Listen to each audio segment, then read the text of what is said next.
पढ़ाई तुम्हारे द्वार में आज मैं विज्ञान विषय और जीव विज्ञान विषय के छात्रों के लिए एक ऐसा टॉपिक लेके आया हूँ जो क्लास 9, क्लास 10, क्लास 11 और क्लास 12 को कवर करेगा। इस टॉपिक का नाम है एंजियोस्पर्म। एंजियोस्पर्म में क्लास 9 पेज नंबर 11। एंजियोस्पर्म को दो भागों में बांट के देख सकते हैं, monocot plant, dicot plant. Monocot plant in Hindi you can say एक बीजपत्री पौधे, ऐसे पौधे जिनमें एक बीजपत्र पाया जाता है, वो एक बीजपत्री पौधे के अंतर्गत आते हैं। जैसे तुम लोग देखे होंगे गाँव में धान, गेहूँ, ज्वार, बाजरा, ये सब एक बीजपत्री पौधे। उसी तरीके से द्विबीजपत्री पौधे में हम देखते हैं ऐसे पौधे आते हैं जिनमें बीज में दो बीजपत्र पाया जाता है। जैसे तुम चने को भिगाते हो और घर में देखते होगे और चने को दो बीजपत्र निकलते हैं फोड़ने से, उसी तरीके से मटर में निकलते हैं। तो ऐसे पौधे को हम द्विबीजपत्री कहते हैं, तो वो डाइकॉट प्लांट कहलाते हैं। तो एंजियोस्पर्म के दो भाग, monocot, dicot. This is for 9th class, केवल स्टार्टिंग है उसमें। 10th क्लास में हम जाते हैं तो 10th क्लास के लिए अपन क्या होता है, एंजियोस्पर्म को पेज नंबर 134 और में एंजियोस्पर्म में पुष्पी पौधे, पुष्पी पौधे मतलब पुष्प, पुष्प मतलब फ्लावर।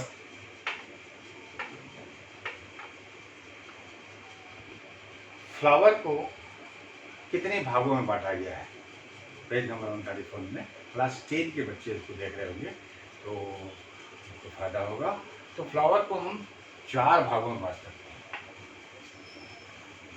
कितने भागों में बांट सकते हैं? 4। पहला क्या होता है, केलेक्स।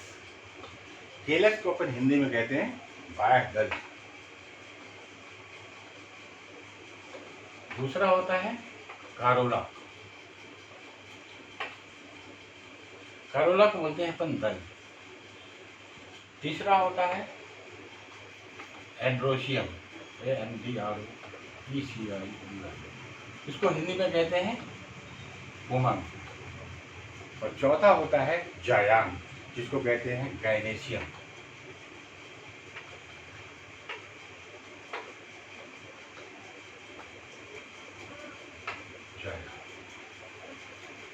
ये क्लास 10 के कोर्स में हम पढ़ाते हैं। तो शुरुआती दौर पे क्या होता है, एंजियोस्पर्म 9th और 10th, this is belong to high school. At 11th and 12th belong to higher secondary school. तो मैं ये 9th 10th को भी बच्चों को पढ़ा रहा हूँ। ये 10th क्लास के बच्चे पढ़ते हैं। फ्लावर के 4 भाग होते हैं। फर्स्ट मैं कुछ कलरफुल उसको से बताना चाहूँगा, जैसे कि चित्र से ही बता सकता हूँ मैं। यहाँ पर मैं इसको मिटा देना चाहूँगा पहले। और एक फ्लावर को कितने सरल तरीके से अपन बना सकते हैं। तो कैलेक्स के लिए अपन क्या करते हैं, इस ढंग से भी ये ऐसा ऐसा किए, देखिए, और ये हो गया कैलेक्स। ये बाह्यदल कहलाता है कैलेक्स। कारोला, और जो कारोला होता है जिसको अपन दल कहते हैं, ये रंगीन होता है। हमेशा फूलों में ये लाल, नीला, हरा, पीला जो फूल दिखाई देता है, वो दल के कारण होता है। देखो मैं इस फूल को कैसे कलर कर रहा हूँ। तो इस तरीके से ये जो फ्लावर है वो कलरफुल हो गया। ये कहलाता है दल। इसके बाद अपन देखते हैं एंड्रोशियम और गायनेशियम।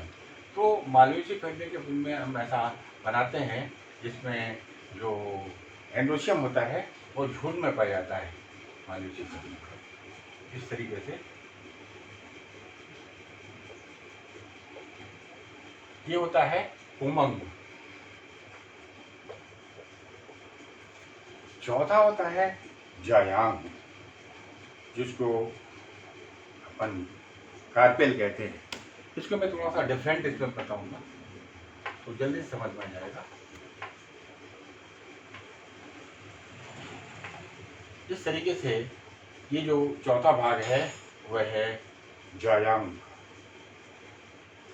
तो जायांग को मैं यहाँ पे लिख सकता हूँ। तुम लोग हिंदी और अंग्रेजी दोनों में फायदा उठा सकते हो मेरे द्वारा। तो there are 4 parts of flower: calyx, corolla, androecium, and gynoecium. You can say in Hindi it is called बाह्यदल, दल, पुमंग और जायान। ये हम क्लास 10 में पढ़ते हैं। जैसे ही हम क्लास 11 में आते हैं तो हमको एंजियोस्पर्म का